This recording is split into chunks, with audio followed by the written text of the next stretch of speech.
Well, first let me say who you're listening to. My name's Sean Henderson. The name of the show is Stay Tuned, and you're listening to WSCALP Portsmouth Community Radio, 106.1 FM. It is a Friday. Every single Friday I try to bring you live music, and today I'm fortunate enough to bring you John Gorka himself. He has graciously decided to join us in the studio. He joined me back. I don't know if you remember this. You were here once before. Yeah. And we were in that little closet right over there. We call it our closet. Uh-huh. It was before we had this spacious, beautiful studio that you see now.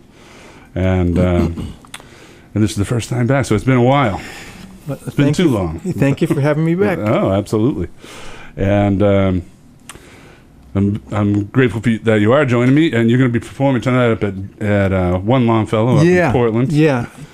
So I encourage everyone to get up there. It's a great little venue. I think it may be sold out tonight. Oh yeah, sold out show. So, but tomorrow night I'll be playing in Harrisville, New Hampshire. Okay. At the Community Church of Cheshire. All right. It's a 7:00 show. 7:00, and then Sunday and Monday at Slate's up in Hollowell. Hollowell, yeah. I had a friend of mine, Ed Desjardins, who is going to be opening for you, I guess. He's going to be part of the opening crew, and you're going to be playing his piano, so he wanted me to tell you that's nice. So he's going to tune that up for you. All right. Good, I guess. So he's a big fan. So I met you back. It's been a while. It's been a long time. Late 1900s, probably. It was the late 1900s, exactly, or mid to late 1900s. And I've been a fan ever since. I know I've talked to you about it, but you were the person responsible, for better or worse, for getting me into the folk music scene. So I don't know if that makes you... I'm not sure if I should say give my condolences. You're welcome, or sorry about that. I actually... That's all I can say. Cannot be held responsible. I actually took 3 CDs out of the library up in Portland, Maine. Land of the Bottom Line was one of them. Lucy Kaplansky and Cormac McCarthy. Oh. And I have no idea why I took those out, but I just went into the folk section and pulled those 3 CDs out, and I credit you for where I am today. All right. Or blame you, one of the two. The time right now is about 9 minutes past the hour, and why don't we start with something live? All right, sounds good. This out of the hundreds of songs I've written, there are, and I consider every song an act of hope, but out of the hundreds of songs I've written, there are only 3 or 4 that are overtly positive, and I like to spread them out. So I'd like to start off with one of those, to mislead the people. This is a song about wanting to be a tree when you grow up. It's called Branching Out.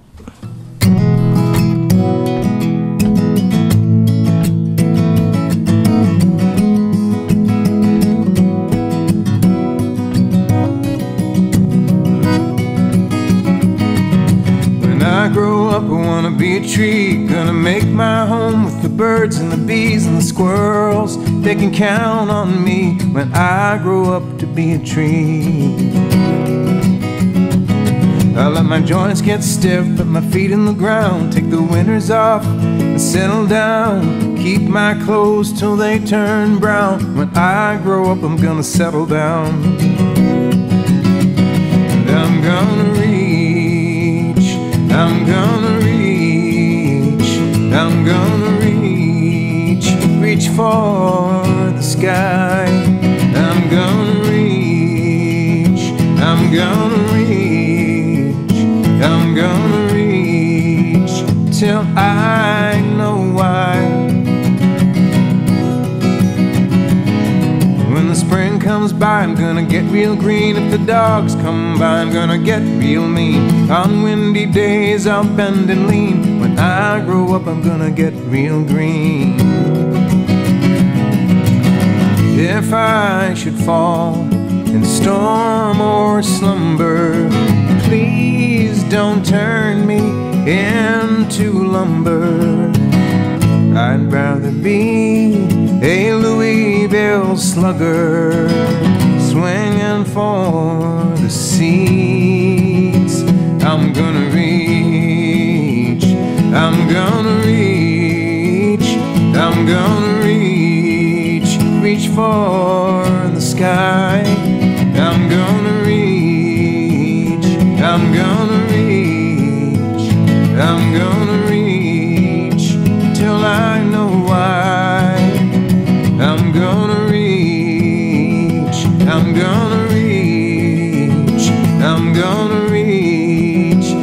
for the sky.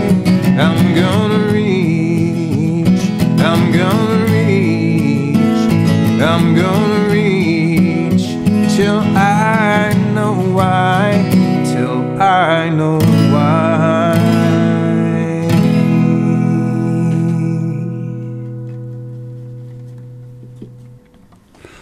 Beautiful.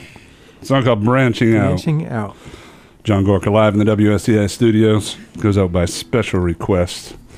Melissa over here in the corner. She's a brand new fan to John Gorka. All right, excellent, thank you. So I turned her on to you, All right. and she asked for that song, and I love that song too. So she's a positive type of girl. Oh, so all right. You'll probably depress her with the next 3 songs. Okay, I'll do my best.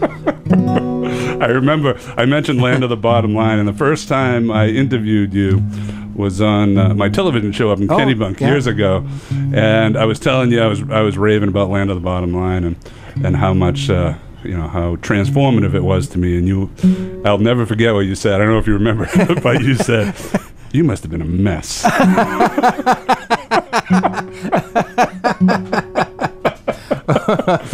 And I was very observant. So. But when we were off air, I was playing something. I can't remember what it was, but you were giggling at some of the at some of the lines that you had written. Some of those rude lines. And that was one of the things that sort of grabbed me about that album, The Land of the Bottom Line, and all your albums. I'm a huge fan of your writing style. And I wonder if you go back and you look at that, or if you listen to that album now, what kind of reaction do you have? It's kind of funny because like there's songs like on that called Italian Girls, which it's the vocal is so deadpan on it. There's no hint of humor at all, but for me that's what makes it funny. But but people can very easily miss that. But so when I do it live, it's people, it's a different story. So it's funny. And is that the one song that stands out on that? I mean, that is when you do things deadpan, but that's a pretty serious album. Overall, that's right. Yeah. It's kind of, I think of it as my broken heart record. Want to get one and just have it be the only one. The one broken heart, and then you continued on with 5 others. Whatever. Well, no, but that's a broken heart is never far away. That sounds like a line for a song. It does, and it always makes for it does make for a good song. That's for sure, especially the way you write. I haven't seen you since Jack Hardy passed away. Yeah. And I know he was very important in your life, and he helped you a lot in your songwriting. Yeah, he was so great. Yeah, I first met him at Godfrey Daniels in 1979. My friend Russ Rentler and I opened for him as the Razzie Dazzy Brothers, a subgroup of the Razzie Dazzy Spasm Band, as you know. And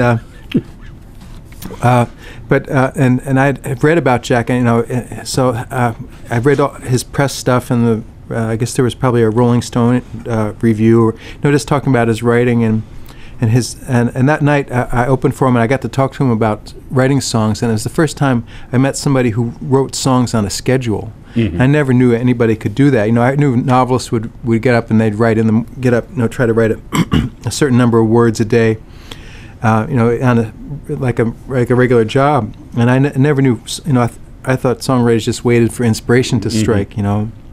And Jack said, no, if you do that, he said that's kind of a cop-out, that approach. If you work at it, you'll get better faster. And even if you throw out 3/4 of what you write, you're going to improve as a songwriter by exercising the writing muscles. And so after that, and that was very inspiring, because I remember that night almost everything he did that night was written in the previous year and a half. Really? And I couldn't believe somebody could come up with a whole night's worth of original music in that time. And so after that, I started working. I said, okay, maybe I can write 1 song a month. He was completing a song a week at the time. Amazing. And so I saw. After the first year, I had more songs than months, and I upped it to 2 songs a month, and having deadlines being like the 15th and the end of the month. and I continue that for quite a few years. And now it's just having kids and everything. It's just whenever I can find whenever you find can a fit moment. it in, right? Now, when you set those deadlines of the middle and the end of the month, you were actually, and I don't know if it was like this at the beginning, but you used to get together with them as a group, while you and other people would get together and either write songs then, or you had the spaghetti dinner type. Right. thing. Yeah. It was a very social event, you know, because Jack would cook the spaghetti or different kinds of pasta, and people would bring wine, and people would play, you know, before and after the food, and it was not like a critiquing session. People, you know, you'd have to, if anybody made any comments at all, you kind of would have to seek it out yourself during the break. Oh, really? So it was not a real. It wasn't like a knockdown. But did you have to have something that you had written? But that was past month? that was the idea. Yes, right. to bring something new. Yeah, because the idea was that you'd have a core group of people who were familiar with your stuff, and could see where you were kind of repeating yourself and where you were breaking new ground, and they could kind of call attention to that. So that was. That must have been. That must have been extremely helpful. It was very fun. It was really fun to have that have that room in mind, have that group of people. Who else was it? Do you mind if I ask who else was involved in that circle? I think Dave Massengill came to some of those. Sean Colvin came to one. I remember. I don't know if Richard Schindel was a part of that. I think he came a little bit later. And then Jack asked me to be a part of the core singers of the Fast Folk live show. And it was I'd been in the audience at the Bottom Line in 1984. Their first, I think it was their first show at the Bottom Line with all the people there. It was great. It was very inspiring, bunch of people. And then I opened for Jack again, I think in 83 or 84. And he said, sometime when you're in the cities, you should do something for the Fast Folk. And so I started doing things that, and it was very exciting because he said, I remember one time he said to me, there's a number of new writers that I'm interested in, kind of developing, and I was one of them. And that was, very, to flattering. Yeah, very, very flattering. So, and that was, I was. I lived in Easton, Pennsylvania at the time, which is about an hour and 20 minutes from the Holland Tunnel, and so I can get to the city pretty easily, and I can get out, which was great because I didn't realize there was like all this kind of internal politics. This person didn't like that person, or that sort of thing, and I was kind of removed from it as I considered myself an outpatient of the scene, and. I loved it, because I was just inspired by them all, and well, that's fantastic. I know Jack. He passed away about a little over a year ago now. Yeah, March. In March in 2011. And Richard Meyer, who was also one of the core group members, just passed away. Yeah, and so it was. Yeah, it was. Yes, it's I guess it's that time. People check out. How does that? Well, we can come back and talk about that, okay. I guess, but, or maybe not. More about death in a little while. Exactly. Time right now is 2:21, and you're listening to WSCALP Portsmouth Community Radio. We're live in the studio with John Gorka. He's performing tonight up at 1 Longfellow Square, and if you have tickets, you can go. If you don't have tickets, you can't go. So. You can go, but you may not be able to get in. You won't be able to get in. You can stand out and put your face to the window. But he is playing in Harrisville, New Hampshire. That's tomorrow at the Community Church right there. The Community Church of Chesham. And up in Chesham, that's right. I said Cheshire, didn't I? I don't remember what you said. Chesham, yes. Chesham, not Cheshire. Cheshire is the cat. It's Church of Cats. Church of Cats. All right, so what would you like to do next? You have your guitar in hand. Here's a little mortality, since we were... It's a song for my mom, and this is from a record we mentioned between 5 and 7, and this is song number 6, so I consider it the title song. This is called Part of Your Own.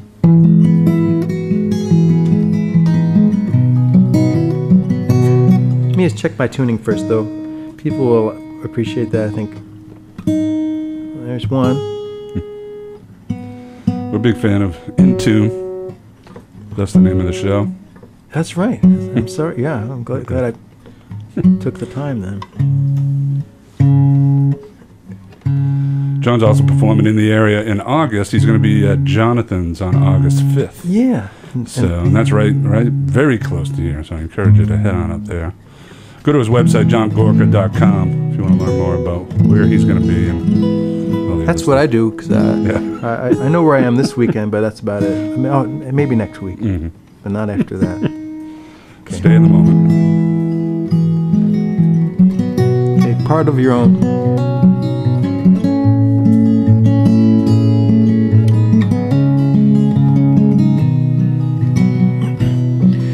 I wish you could live forever, and that I could be there too, and that there'd be generations to look after me and you.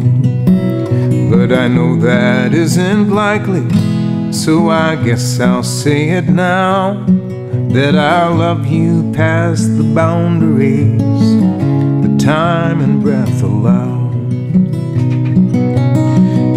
My first memory, we were playing in the grass, like the colors of your apron, love was colored in to last. And I'm glad the light still hits your face, glad every time you answered the phone. For you, life and home have never been an easy place, and I'm glad to be part of your own.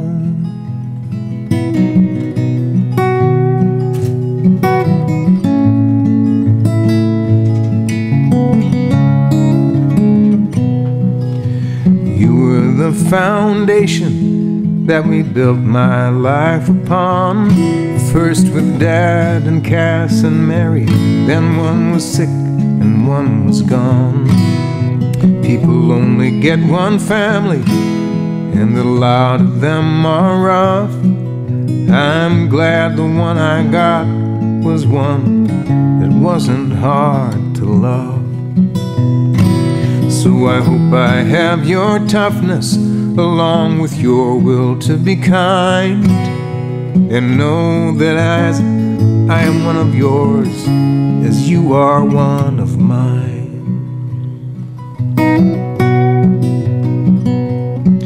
And I'm glad the light still hits your face, was glad every time you answered the phone.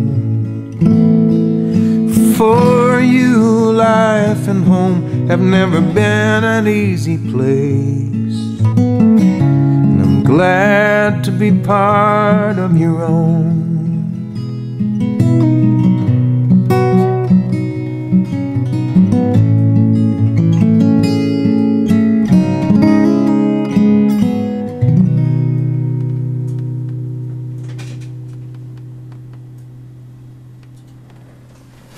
Absolutely brilliant. Song called Part of Your Own. Again, John Gorka live in the WSCI studios. Going out by special request to me. I love that song. Oh, I'm glad. Yeah, I'm sorry. Oh, no, go ahead. It's one of those songs that, well, when I first heard it back in, when it first came out, it was, I was sort of estrained from my mother at that time. And so it really hit me then. Emotionally, because of what wasn't, I guess. Since then, I think we've had sort of this miracle kind of reconciliation, which is amazing. She's still around, but she's still fighting, and she's still here. But it means so much more to me now. It's a different kind of meaning.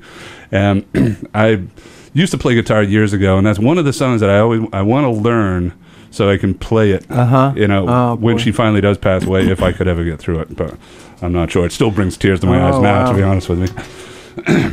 Anyway, so thank you for doing that. Appreciate you're welcome. that. I wanted to just go back again a little bit, if you don't mind. Sure. When I first, the first time we met, which was years and years ago, I was talking to you when you did the television show. I asked you about the sort of the difference of almost difference of persona that you had from the stage to the rest of your life. I guess that's.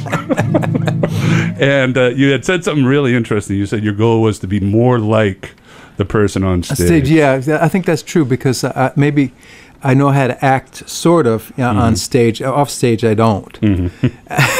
I guess that's the shorthand version. Do you think you're any closer to that, or tell me how? No. No, probably even worse. Really? Yeah, a little farther away. I enjoy performing a lot, and I wish often the offstage world could be as orderly as it's on stage. It's kind of chaos, but it's kind of a.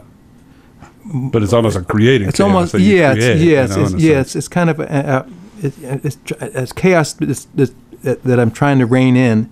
But off stage is it's just chaos. So every time I work a kind of new record, the working title is "The Illusion of Control." So. And someone steers you away from that. Eventually, it gets discarded. But well, it seems like, and I've known you for a while, or I've been acquainted with you for a while, I suppose, and it does seem like that. And I don't know if that's just familiarity, but it does seem like you have come a little bit more into yourself, a little bit more comfortable in your skin, and I'm not sure if that's just my. It's fun, I feel I'm really grateful, to be able to do this. So that make a living doing this is a great gift. So I'm very happy with that, and if I just trying to keep on doing it, keep myself healthy and ready to sing again. Well, if you continue to write as you're writing now, or as you always have written, I don't see there's going to be any slack, unless you choose to have that happen. I'm thinking about writing in another language, maybe an ancient language, but I'm just thinking about that. Yeah, okay. Do you know an ancient language, or are you going to? No, I'd have to learn one. I'd have to learn one first. Gotcha. Yeah, there's like some Sumerian or something. Preliminary work I have to work to do in order to do that. But I think you should go with Incan. If you can work that in, that'd be great. Sings Incan. I like it. Gorka, Incan, and the hits.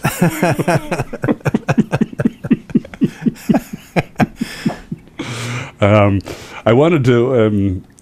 We were talking about the stage and your persona on stage. You released a live DVD called The Gypsy Life. Oh yeah. And I just wanted to get your thoughts on that before I throw my thoughts on it. Yes. So what are your thoughts on that? Oh, I like the idea of it, because it was done in front of it was done live, but without an audience.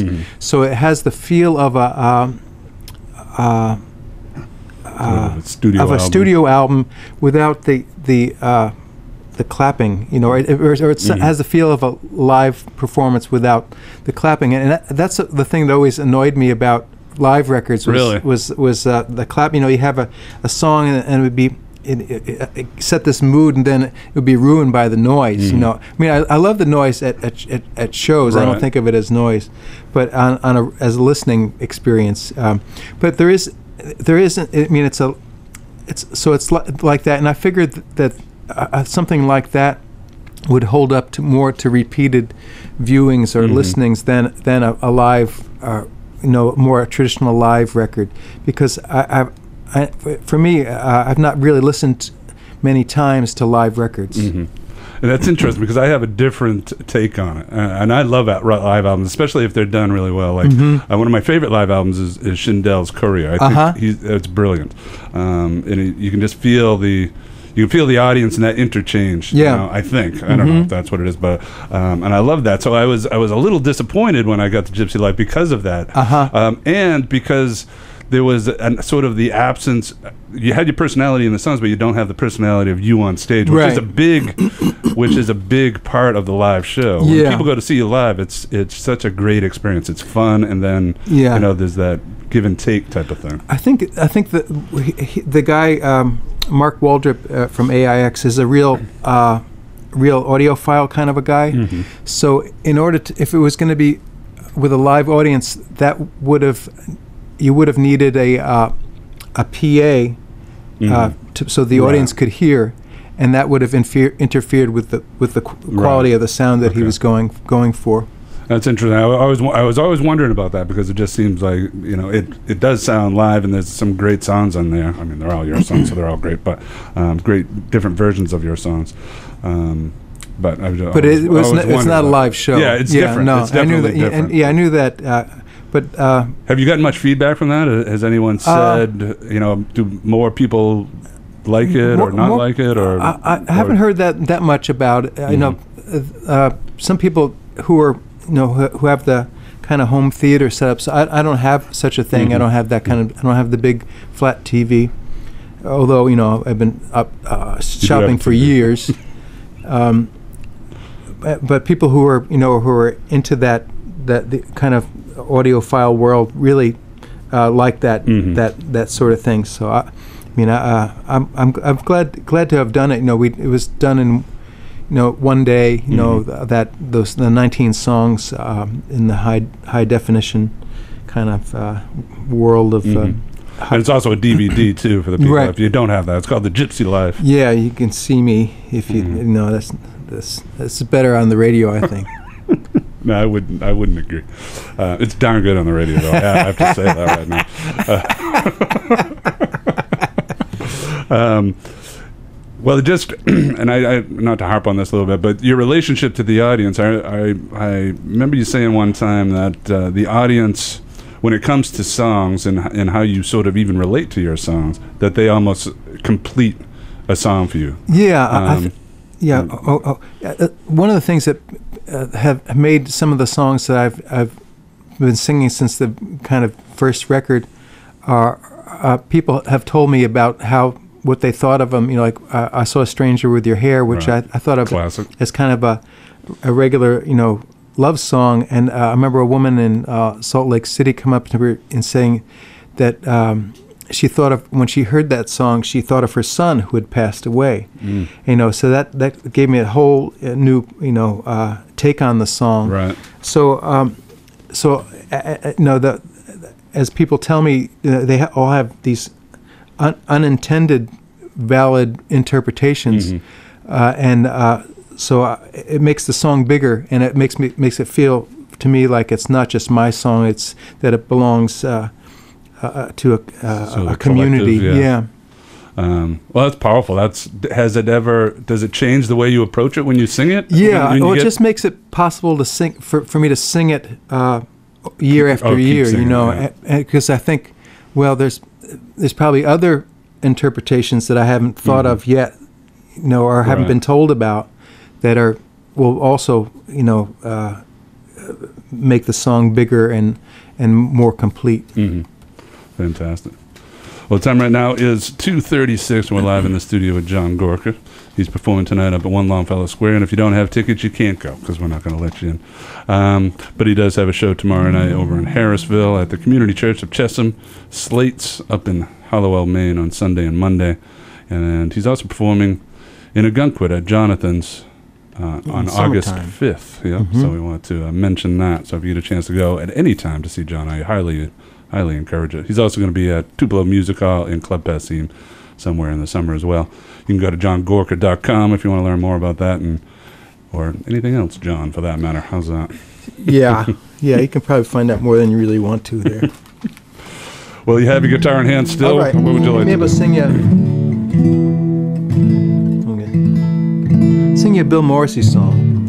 Speaking of someone that passed away too soon. Yeah. Next week, be doing a couple of shows if you're out that way with Red Horse in Santa Fe, New Mexico, and Ouray, Colorado. Ouray. I've never been there. Hooray for Ouray. Never been, but But we're going to probably do another Red Horse record.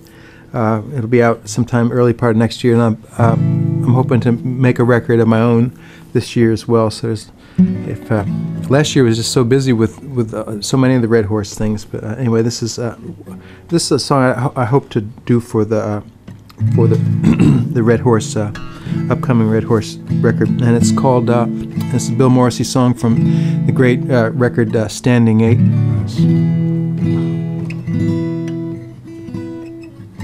And it's called, let me just get there's a couple of them that are close, but there it is. Let's pull on them, stretch them out. I've got this little tuner here that, okay, it glows green when it's in tune. All right. I'm sharing more than I really have to there, I guess. Okay, this is called She's That Kind of Mystery.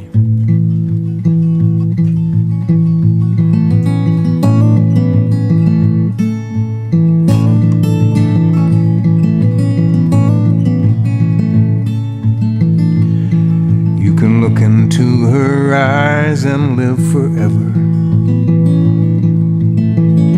She's as restless as the sea. She's as calm as a summer dawn. She's that kind of mystery.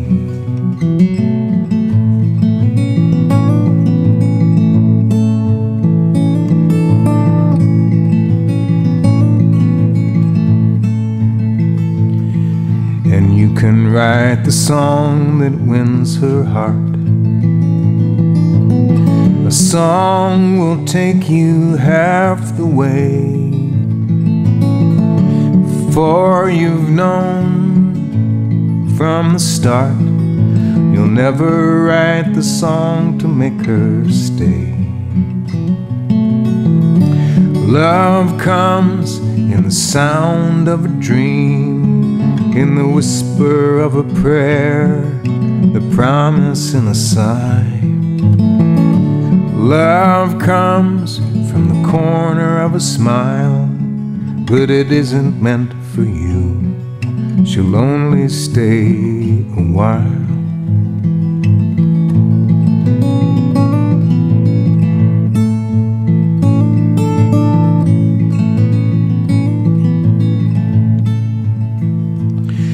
And she will fall asleep within your arms. Then you will know the fear all love endures. For in the night she'll pledge her heart, but she cannot give what is not hers. Love comes in the sound of a dream, in the whisper of a prayer, the promise in a sigh. Love comes from the corner of a smile, but it isn't meant for you. She'll only stay a while.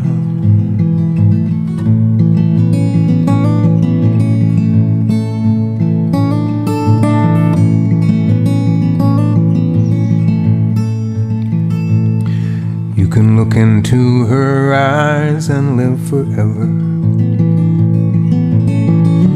She's as restless as the sea.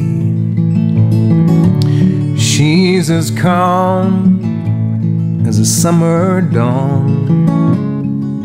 She's that kind of mystery.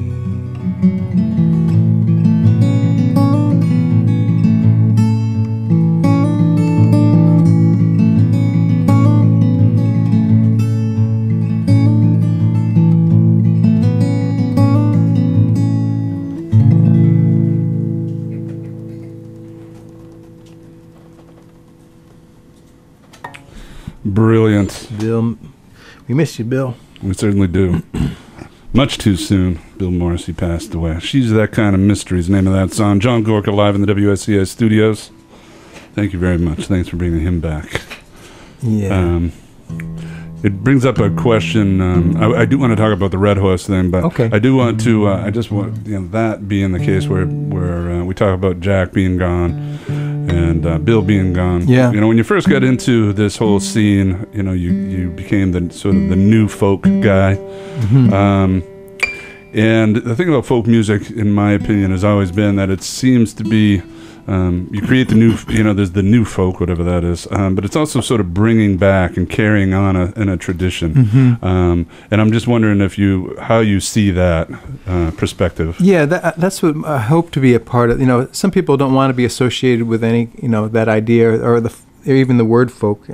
I've never minded. I don't know what folk music is. It's hard to describe for sure. But I love the world, the folk world. I love, and I like to be you know, like what Pete Seeger says, a link in the chain. You know, I feel like the music I loved best always had that, seemed to be associated with that word folk. Not that all the folk music is good, but the best of it was my favorite. So so I don't mind being associated with, you know, to be if I can be worthy of that that term folk singer, I'll be happy to. So I consider myself an aspiring folk singer. I don't know if I will achieve that. That's what is it the French or the Spanish who say, you know, they don't call themselves poets. They say I'm almost a poet. So I am almost a folk singer. You're getting there. You know, keep at it. Yeah, it'll be good. Well, I think it's great that you continue to bring attention to folks like you know, Bill Morrissey and Jack Hardy and all the people that have come before you. And it brings me to sort of how nowadays, you've been in the scene for a while. Yeah. How do you continue to grow your fans? It's a whole different world out there. Yeah. No, it's you know, I just try to do good shows. You know, that's something that can't be really virtualized. You know, so I try to do that and have, you know, word of mouth spread the music, get the music out there. You know, the internet is kind of a work in progress, and I'm trying to learn about that. You know, ways to get people, to reach people that way. Because it seems like it would be difficult to get new fans, you know, unless someone like, you know, we have someone like Melissa here, which, you know, I said to her one day, you really need to listen to Gorka if you've never heard him, and she hadn't, and then she became a fan. But you know, that's basically one person at a time. Well, I mean, it's a slower way, but it works, right. You know. Do you take part? I mean, you say the internet's it's sort of a new thing, and do you take, you know, what kind of avenues do you use? I mentioned Pandora earlier. There's Pandora, which is I think is a great one. I've discovered so many new artists on there. And I've discovered actually old artists, which is pretty funny. That I was like, wow. I go look them up, and I said, they broke up back in 1992. I'd never even heard this song. Yeah.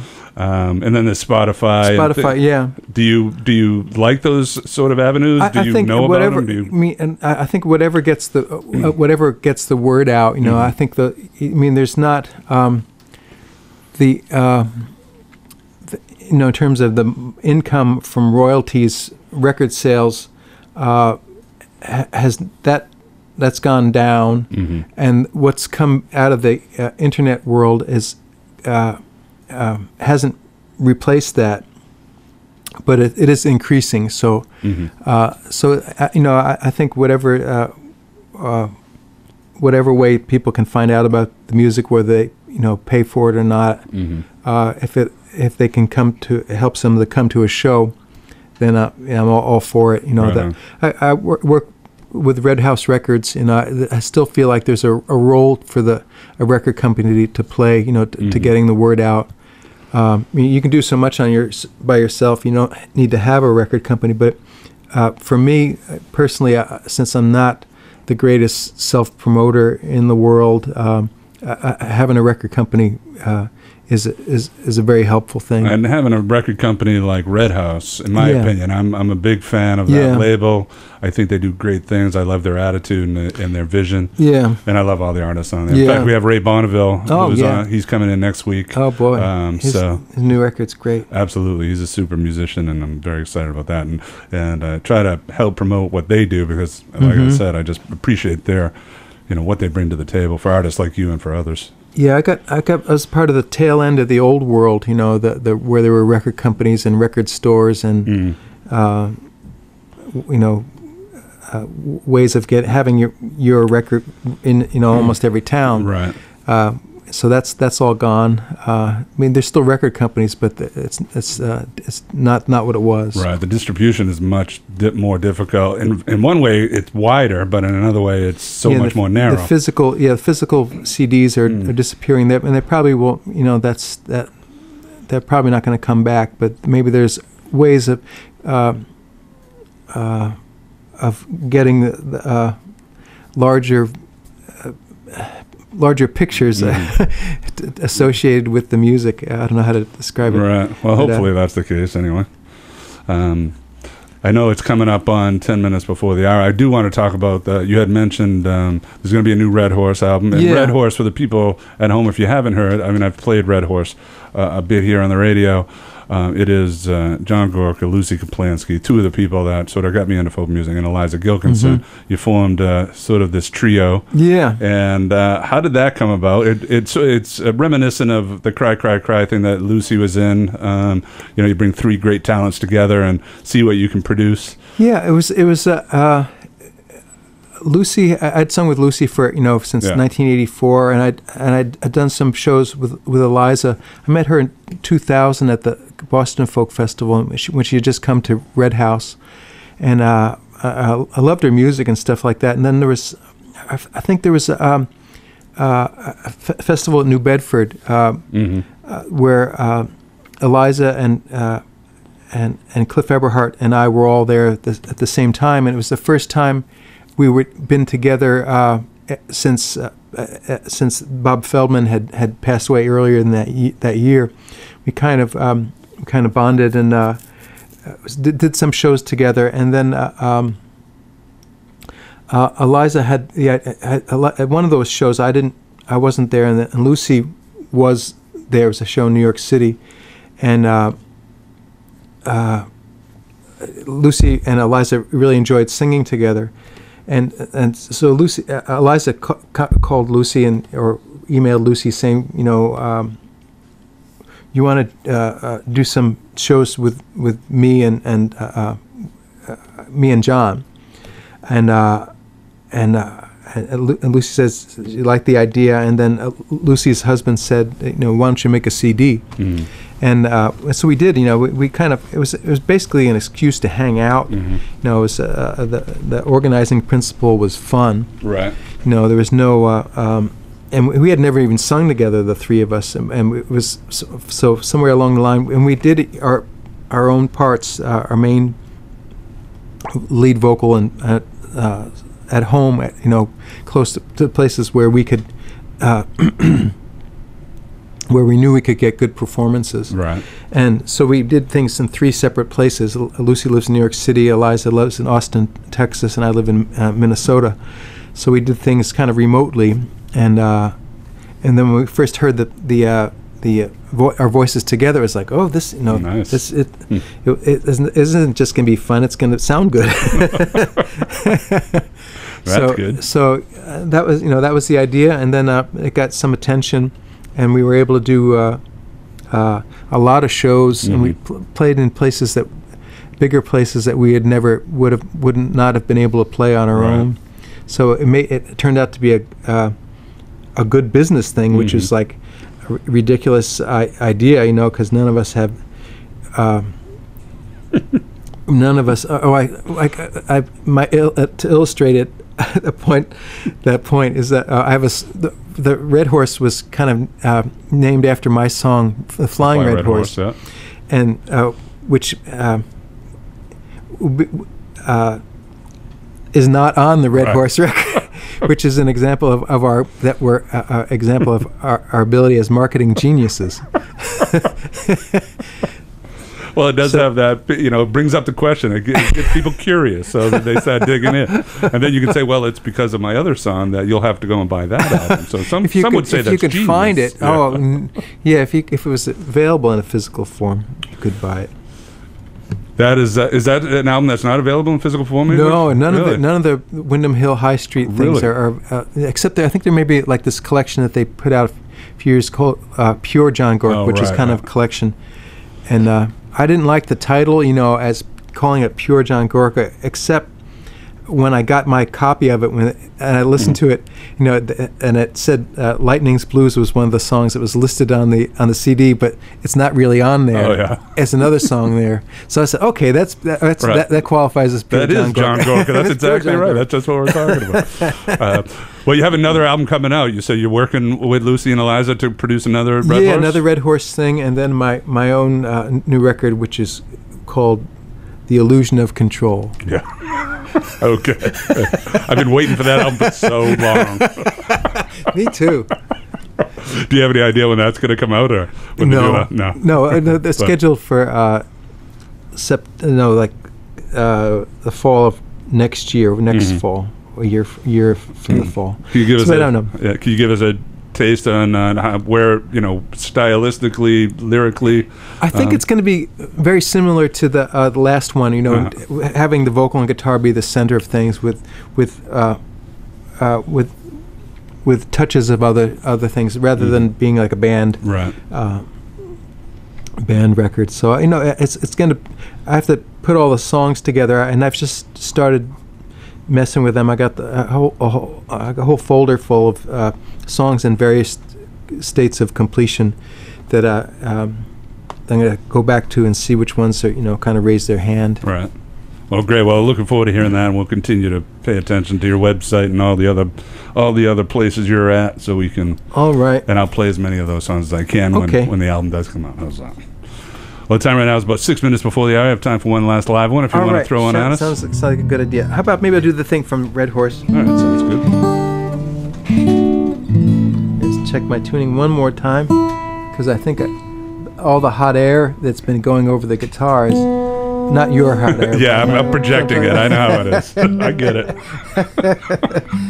Sorry. It's like, Sean, you talk too much. I get it. No problem. You're not the first person to tell me that. I'll try not to share every thought that comes into my head.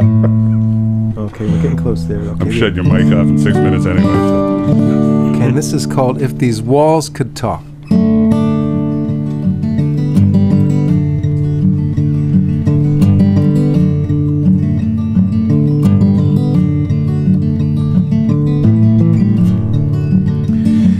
Walls could talk, they would say shut up, they would say be still, you've already said enough.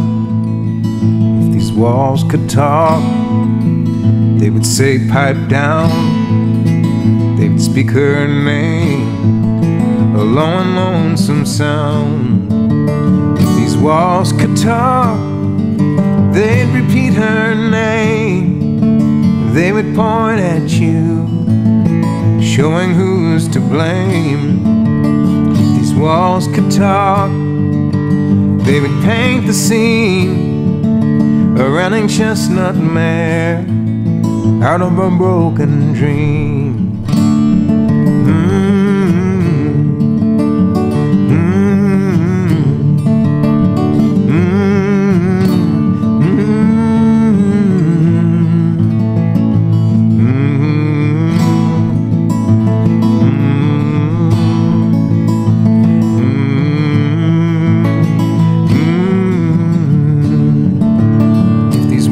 Could talk, they would say shut up, they would say be still, you've already said enough. If these walls could talk, they would say goodbye, get out of here, don't wanna see you cry.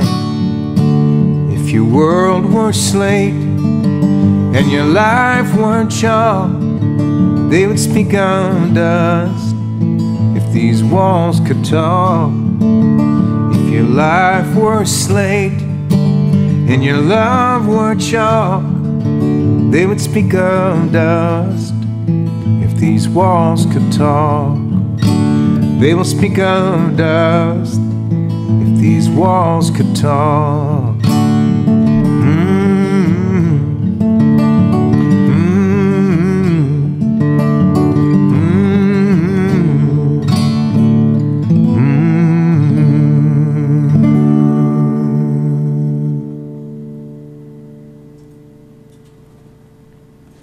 Fantastic. So if these walls could talk. The humming part was intentional. I didn't forget the words. Just wanted to point that out. We're live in the studio with John Gorka, and I have to thank him very much for coming in. Oh, yeah, glad to be here, Sean. Nice to see you. Likewise. Great to see you again. He is performing tonight up in Portland. Show sold out, so if you don't have tickets to that, you can't go. He's also performing tomorrow in Harrisville, New Hampshire, at the Community Church of Chesham. Yeah, that's it. Sunday and Monday at Hallowell, up in Hallowell, and that's up near Augusta in Maine at Slate's.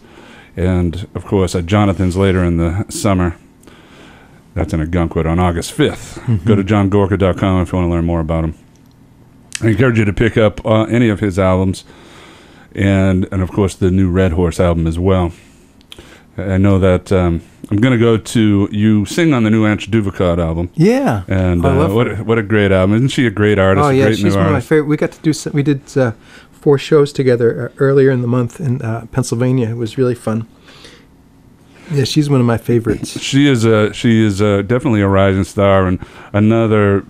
She's I don't want to say similar writer, but she has a similar emotional impact on me when I listen to her songs. She's such a strong writer. Yeah, she's a great she's writer. Unbelievable.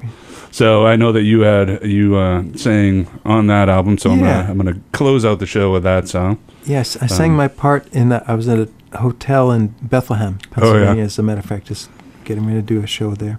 So you did it in the hotel room. Yeah, it's amazing how songs come together nowadays. Well, again, I can't thank you enough for coming. Oh yeah, I'm glad. Always great to see you. Yeah, same here. Glad to be here. Thanks for coming in. The name of the song is called "Sleepy Sea of Indigo and Blue." This is Antje Duvekot. The name of the new album is called New Siberia. Absolutely brilliant. I love Antje. And then we'll go into. We'll play a song off of the Kenny Bun Coffee House Best of 5 live album that came out in 2005. Make sure I have this queued up correctly. All right, hope I do. This is Antje Duvekot.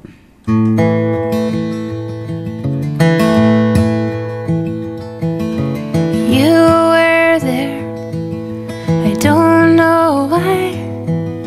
Or maybe we were brothers in another time, among 100 trains and all those trade refrains. Somehow you let your train go by. Said I've never felt pain, I travel inside. That was awesome, guys. Holy crap.